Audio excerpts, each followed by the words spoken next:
నమస్తే, నేను ప్రియాంకారావు. నారా లోకేష్ గారు మంగళగిరిలో ఉంటూ కొన్ని కీలకమైన వ్యాఖ్యలు చేశారు. జగన్మోహన్ రెడ్డి గారి ఇంటికి కూతవేటు దూరంలో నేను సవాల్ చేస్తున్నా. మీకు ఏదైనా డిఎస్సిలో అనుమానాలుంటే నా దగ్గరకు రండి, నేను మీకు అన్ని విషయాల్లోనూ కూడా క్లారిటీ ఇస్తాను, ప్రూఫ్స్తో సైతం చూపిస్తాను, ప్రజల్లో తిరగండి అని చెప్పేసి ఆయన చెప్తూ ఆయనకు ఒక పేరు కూడా బంతా హే అని చెప్పేసి కొత్త పేరు నామకరణం చేశారు లోకేష్ గారు. వీటితో పాటు ఆయన గురించి కొన్ని వ్యాఖ్యలు కూడా చేశారు. వాటి మీద డిస్కస్ చేద్దాం. మనతో పాటు ప్రముఖ పొలిటికల్ అనలిస్ట్ అంకమరావు గారు ఉన్నారు, ఆయన అడుగుదాం. నమస్కారం సార్. జగన్మోహన్ రెడ్డి గారికి నారా లోకేష్ గారు కొత్త పేరుని నామకరణం చేశారు, బంతా హై అని చెప్పేసి. ఇది చేస్తూ ఆయనకు ఒక సవాల్ విసిరారు. నీ ఇంటి కోతవేటు దూరంలో నేనున్నా, రా దమ్ముంటే నువ్వు నన్ను ప్రశ్న అడుగు, నేను సమాధానం చెప్తా అని. జగన్మోహన్ రెడ్డి గారు సిద్ధంగా ఉన్నారా? జగన్మోహన్ రెడ్డి గారు ఎప్పుడు ఎవరితోటి వచ్చి మాట్లాడతాడు, ఎవరితోటి రాడు కదా. ఆయన మాట్లాడాలంటే స్క్రిప్ట్ కావాలి, చేతిలో స్క్రిప్ట్ కావాలి. ముందుగా ఏం ప్రశ్నలు అడుగుతారో అతనికి తెలియాలి, వాళ్ళు సమాధానాలు రాసిస్తారు, అది మాత్రమే చదువుతాడు ఆయన. డిఎస్సి గురించి ఒక్కసారి కూడా నిర్వహించిన జగన్మోహన్ రెడ్డి ఈరోజు 15,941 మందికి ఉద్యోగ కల్పన జరిగిన దీని మీద, ఈ కూటమి ప్రభుత్వం వచ్చిన తర్వాత వాళ్ళు నియమించిన దాని మీద అవాస్తవాలు చెప్పడం తప్ప వచ్చి చర్చలో ఏ విధంగా పాల్గొంటాడు, చర్చను ఏ విధంగా చేస్తాడు ఆయన. దాంట్లో ముందుగా రకరకాలుగా 4 సార్లు 4 రకాలుగా మాట్లాడిచ్చాడు. వాటన్నిటికి కూడా ఇంతవరకు కూటమి ప్రభుత్వంలో అద్భుతంగా చేసింది ఏదైనా ఉంది అంటే వాళ్ళు అడిగిన దానికి చక్కగా అధికారులు, ఎవరైతే 3 అధికారులు ఉన్నారో వాళ్ళు 3 కూడా వచ్చి వివరణ ఇస్తూ ఎవరికి ఎందుకు ఉపాధ్యాయుడిగా నియమించడం జరిగింది అని చెప్పని వాళ్ళకు వచ్చినటువంటి వాళ్ళ ప్రతిభకు తగ్గట్టుగా వాళ్ళకి ఏదైతే వచ్చినాయో ర్యాంకులు, దాని ప్రకారం ఎవరికి ఎలా వచ్చినాయి, రాని వాళ్ళు ఈయన ఎవరైతే 24 మందిని తీసుకెళ్ళి మాట్లాడిచ్చాడో వాళ్ళకి ఎందుకు రాలేదు అని చెప్పని వివరంగా కూడా దాంట్లో ఉంది. అట్లాగే జీవో విడుదల చేసినప్పుడే దీని గురించి క్రీడా కోటా కింద ఇంత పర్సెంట్ కేటాయిస్తున్నాము, దాంట్లో వాళ్ళకి తప్ప వేరే వాళ్ళకి అవకాశాలు ఉండవు అని చెప్పి చాలా స్పష్టంగా దాంట్లో జీవోలో కూడా ఇచ్చారు వాళ్ళు. ప్రకటనలో కూడా స్పష్టంగా ఉంది. కాబట్టి ఏం మాట్లాడతాడు ఇప్పుడు వచ్చి ఇక్కడ? ఈరోజు లోకేష్ అనే వ్యక్తి అతను సవాల్ చేశాడు అంటే సవాలు స్వీకరించుకునే స్థితిలో అతనైతే లేడు కదా. సవాలు స్వీకరించే స్థితిలో అతనైతే లేడు కదా. ఈ కూటమి ప్రభుత్వం మీద వీళ్ళ మీద ఏదో రకంగా బురద జల్లి వీళ్ళు తుడుచుకుంటే చాలు, సమయం గడిచిపోయిద్ది, ఈలోపు ఎన్నికలు వస్తాయి, మనం వారానికో 10 రోజులకో ఏదో ఒకటి వీళ్ళ మీద బురద జల్లుదాం, మన మీద ఎదురుదాడి చేయకుండా ఉంటారు, ప్రజలకు వివరంగా చెప్పకుండా ఉంటారు, అభివృద్ధి జరగకుండా ఉండాలి, ఇదే కదా అతను నిత్యం ఆలోచించేది. వాటికన్నిటికీ అతీతంగా వీళ్ళు అతను ఏదైతే మాట్లాడుతున్నాడో దానికి సమాధానం చెబుతున్నారు, అధికారుల చేత చెప్పిస్తున్నారు, అలాగే అభివృద్ధిలో ముందుకు తీసుకెళ్తా ఉన్నారు. ఇది అతను తట్టుకోలేకపోతా ఉన్నాడు. రకరకాల ఆలోచనలు బయటకు తీసుకొస్తానే ఉన్నాడు. మొన్న వచ్చేసరికి చూసారా వేరే అతని చేత ఏ విధంగా అయితే కుల ప్రస్తావన తీసుకుని వచ్చారు.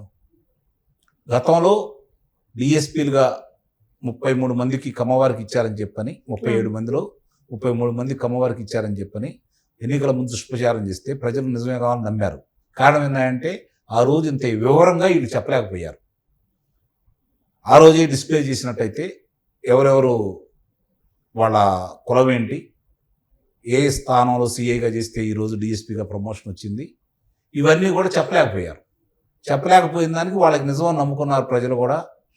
సమర్థవంతంగా తిప్పికొట్టడంలో వీళ్ళు విఫలమయ్యారు. కానీ ఈరోజు అలా కాదు, వాస్తవాలు ప్రజల ముందు చెబుతూ ఎందుకు వాళ్ళకి రాలేదో వివరంగా చెప్పడం కూడా జరిగింది. క్రీడాకారులకి ఆయన మొత్తం కమ్మారికి ఇచ్చారని చెప్పని దాంట్లో సర్టిఫికేట్ మీద కమ్మాని రాసి ఉంటుందా? క్రీడాకారుల సర్టిఫికేట్ మీద కమ్మాని రాసి ఉంటుందా? ఎందుకుంటాయి? అవి కూడా ఎందుకుంటాయి? వాళ్ళు దేంట్లో ప్రతిభ కనపరిచారు అని ఉంటుంది, వాళ్ళ పేరు ఉంటుంది, అంతే తప్ప కుల ప్రస్తావన ఉంటుంది అక్కడ? ఉండదు కదా. మరి ఇవన్నీ కూడా ఎందుకు వీళ్ళు ఈరోజు బయటకు తీసుకొస్తున్నారు అంటే వీళ్ళు సమర్థవంతంగా తిప్పికొట్టలేరేమో అని. కానీ ఈరోజు సమర్థవంతంగా తిప్పికొట్టారు. జగన్మోహన్ రెడ్డికి సవాలు విసురుతున్నాడు. మళ్ళీ త్వరలో 2వ డిఎస్సి ప్రకటించబోతున్నారు. ఇప్పటికే 16,000 మందికి ఉద్యోగాలు వచ్చి రేపు మళ్ళీ డిఎస్సిలో కనుక సెలెక్ట్ అవుతా ఉంటే వీళ్ళందరూ కూడా ప్రతిభతోడు వస్తే నా మాట వినేవాళ్ళు ఎవరు అనేది జగన్మోహన్ రెడ్డి యొక్క ఆలోచన.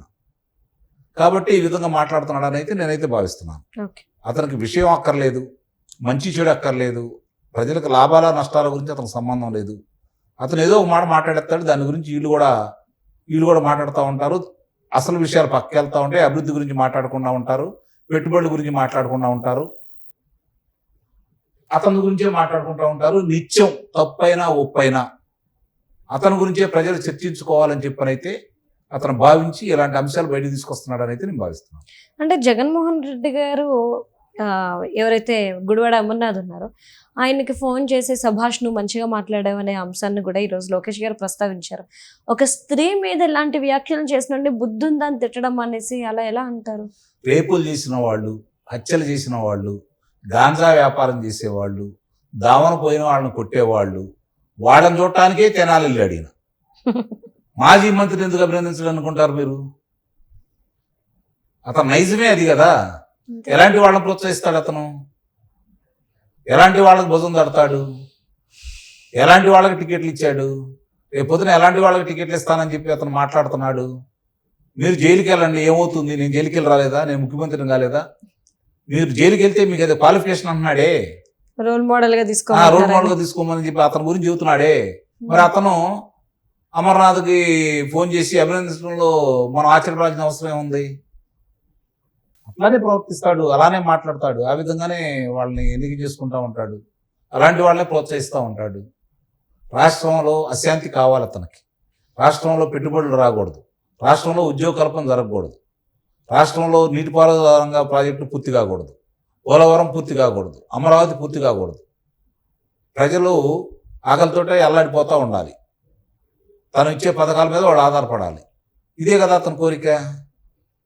దీన్ని అడ్డం పెట్టుకొని సంపాదించుకోవాలి, అంత తప్ప ఇంక వేరే ఏం ఆలోచిస్తాడు అతను? ఈరోజు వీళ్ళు ఇన్ని సంవత్సరాల తర్వాత నాకు తెలిసినంత వరకు సమర్థవంతంగా తిప్పైతే కొట్టారు. భవిష్యత్తులో కూడా ఇలాగే వాళ్ళ బాధ్యతలను నిర్వహిస్తే మాత్రం దీంతోపాటు వాళ్ళు చేసినటువంటి అరాచకాలకు సంబంధించి ప్రజలకు వివరిస్తూ వాళ్ళ మీద కనుక చర్యలు తీసుకుంటా ఉంటే ఇంకా బాగుంటుంది. ఇప్పుడు ఏదైతే ఈ డిఎస్సికి సంబంధించి అతను తప్పుడు చెప్పించాడో, వాళ్ళందరూ వచ్చి తప్పులు చెప్పారో, వాళ్ళని కూడా పిలిచి వివరణ అడగాలి. అప్పుడే దీనికి న్యాయం జరిగిద్దని అయితే నేను భావిస్తున్నాను. కానీ ఆ ప్రయత్నం జగన్మోహన్ రెడ్డి గారు చేస్తారు. ఇక్కడ ఇంకో డౌట్ కూడా ఉంది సార్. ఇప్పుడు కావాలంటే మీరు కోర్టుకు వెళ్ళండి, కోర్టు చెప్పడానికి కూడా సిద్ధంగా ఉంది అన్నప్పుడు అన్యాయం జరిగింది, తప్పు జరిగింది, అవకతవకలు జరిగాయని ఏవైతే ఆరోపణలు చేస్తున్న పార్టీ కోర్టుకు వెళ్ళట్లేదు, అడగట్లేదు. కానీ అభ్యర్థులను మాత్రం కోర్టులో కేసులు వేపిస్తుంది. దీనివల్ల వీళ్ళకి ఎప్పటికైనా నష్టమే కదా. వాళ్ళు నష్టం కష్టం అనేది కాదు, వాళ్ళ మనుషులు అట్లానే ప్రవర్తిస్తారు. అసలు వైఎస్ఆర్సీపీ పార్టీ అఫీషియల్ గా ఎందుకు ఫైల్ చేయట్లేదు? నిజంగా వాస్తవాలు ఉంటాయి కదా దాంట్లో, వాళ్ళ అభియోగాలు మోపిన దాంట్లో వాస్తవాలు ఉంటాయి కదా, వాళ్ళకి తెలుసు కదా, స్పష్టంగా తెలుసు కదా. ఇప్పుడు మామూలుగా అభ్యర్థులకి ఎవరెవరికి ఏ ర్యాంకులు వచ్చినాయి, ఎవరెవరు సెలెక్ట్ అయ్యారు, ఎవరెవరు సెలెక్ట్ కాలేదు, ఎందుకు సెలెక్ట్ కాలేదు, వివరాలన్నీ దాంట్లో ఉన్న తర్వాత వాళ్ళు ఏ విధంగా మాట్లాడతారో వాళ్ళకి తెలియదా? అభ్యర్థులకు తెలియదా? అందుకే కదా వాళ్ళు ఎవరు న్యాయస్థానం చుట్టూ వెళ్లకుండా ఉంది. వాళ్ళకి అన్యాయం జరిగితే వస్తా ఎందుకుంటారు అంటే ఈ 3,20,000 మందిలో 16,000 మందికి ఉద్యోగాలు వచ్చినాయి కాబట్టి 3,04,000 మందికి రాలేదు కాబట్టి, క్రీడాకారుల కోటాలో కూడా 382 మందికి అవకాశాలు వచ్చినాయి కాబట్టి, మిగిలిన వాళ్ళు అందుట్లో 10% మంది తన వెంట వచ్చినా కూడా చాలు కదా అనేది అతని అభిప్రాయం. అందుకోసమే ఇలాంటి రాద్ధాంతాలన్నీ చేస్తూ ఉంటాడు. ఇప్పుడు దాని గురించి మాట్లాడుకుంటున్నాం కదా, అదే అతను కూడా కావాల్సింది. నిత్యం ప్రజల మనసుల్లో జగన్మోహన్ రెడ్డి నామస్మరణే జరగాలి, మంచి అయినా చెడైనా. అదే అతను కోరుకుంటున్నాడు. అదే ఈ కూటమి ప్రభుత్వం కూడా అట్టనే చేస్తుంది. Right. Thank you so much sir.